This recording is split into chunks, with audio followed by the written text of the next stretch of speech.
আঁচনিখনৰ আৰু কেইটামান দিশ মই ক'ব বিচাৰিছোঁ। Degree first year second year first second third fourth semester এই আঁচনিখনৰ লগত জড়িত হৈছে। আজিৰ সভাতে আমি আকৌ সংকল্প লৈছোঁ যে ডিগ্ৰী থাৰ্ড ইয়াৰ ফিফ্থ ছেমিষ্টাৰত পঢ়ি থকা ছোৱালীসকলকো আমি নিযুত মইনা আঁচনি দিম।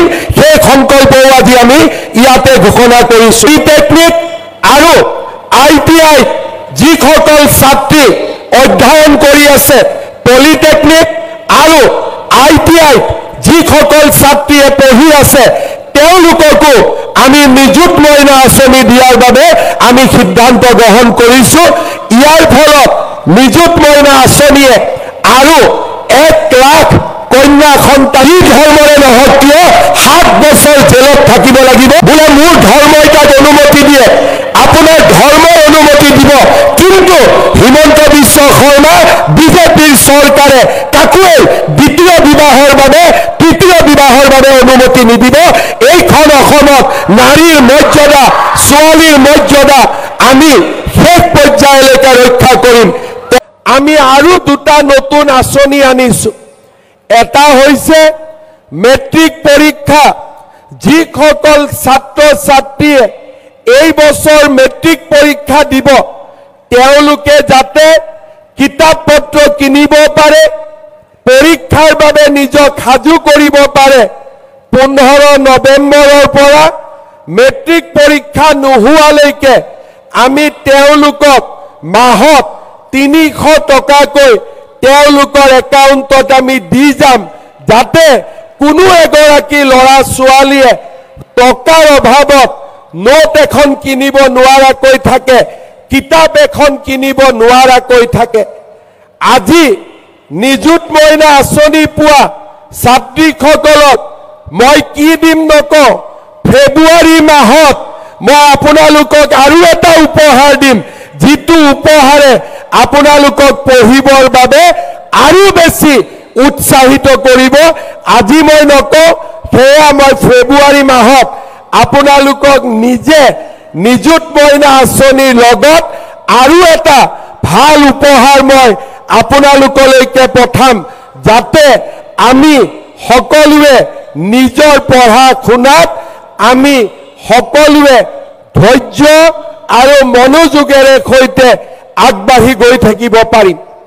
আজি আমাৰ সমগ্ৰ অসমতে 3.5 লাখ ছাত্ৰীয়ে আমাৰ এই সভাত উপস্থিত আছে। মই 3টা পৰামৰ্শ দিম।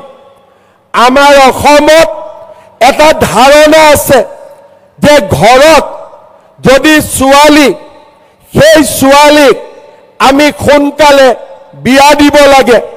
বহুতে ভাবে যে ছোৱালীক বিয়া দিলে আমাৰ দেউতাকসকলৰ এটা ডাঙৰ দায়িত্ব পালন হ'ব। মই বিশ্বাস কৰোঁ আজি আমাৰ অসমত সেই পৰিৱেশ সলনি হৈছে আৰু সলনি হ'ব। মই আমাৰ ছাত্ৰীসকলক অনুৰোধ কৰিম, দেউতাক মাক যেনেকৈ সলনি হ'ব, আমিও দেউতা মাক আমি বিশ্বাস দিব লাগিব যে আমিও আমাৰ ভাইৰ দৰে, আমিও আমাৰ ককাইৰ দৰে, আমিও ঘৰখনৰ শ্ৰীবৃদ্ধিত আমিও একোটা ডাঙৰ ভূমিকা গ্ৰহণ কৰিব পাৰোঁ।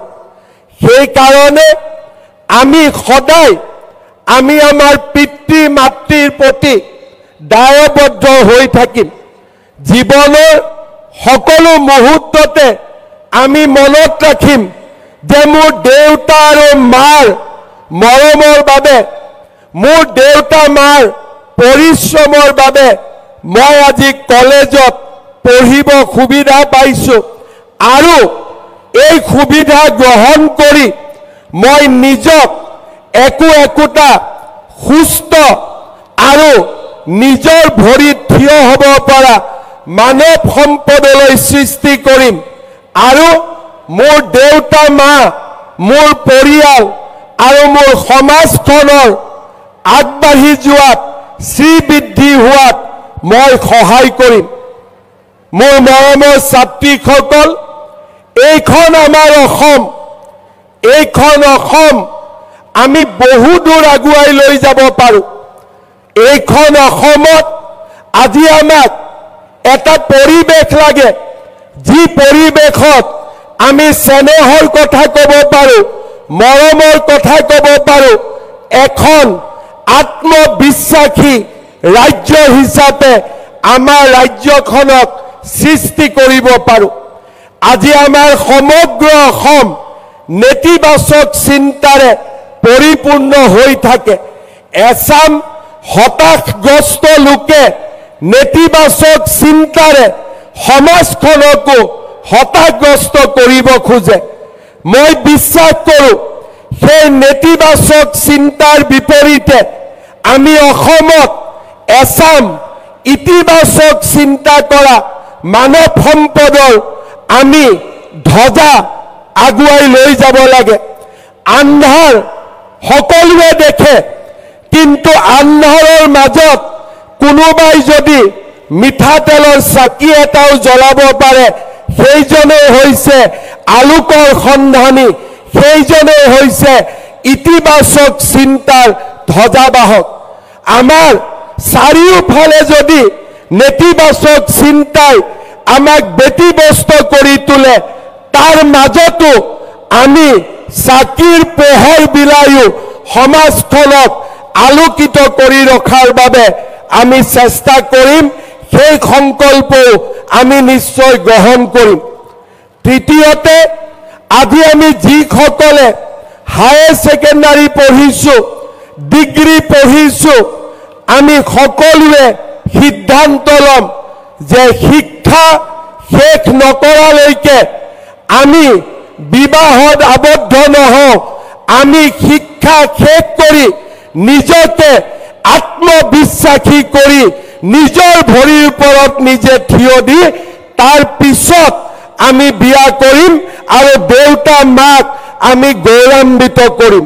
মই বিশ্বাস কৰোঁ যেতিয়া অসমত আন্ধাৰ হৈ থকা, কেতিয়াবা যদি আন্ধাৰো হৈ থাকে আমাৰ ৰাজ্যখনত, কেতিয়াবা যদি আমাৰ ৰাজ্যখন হতাশাৰেও পৰিপূৰ্ণ হৈ থাকে, কেতিয়াবা যদি আমাৰ ৰাজ্যখন কিবা কাৰণত বেদনাৰেও যদি পৰিপূৰ্ণ হৈ থাকে, এই 3.5 লাখ ছাত্ৰীৰ উজ্জ্বল মুখ দেখি আমাৰ মনৰ মাজৰ পৰা হতাশা আঁতৰি যাব, নেতিবাচক চিন্তা আঁতৰি যাব, মমতা স্নেহৰ এক নতুন জলধাৰা সৃষ্টি হ'ব।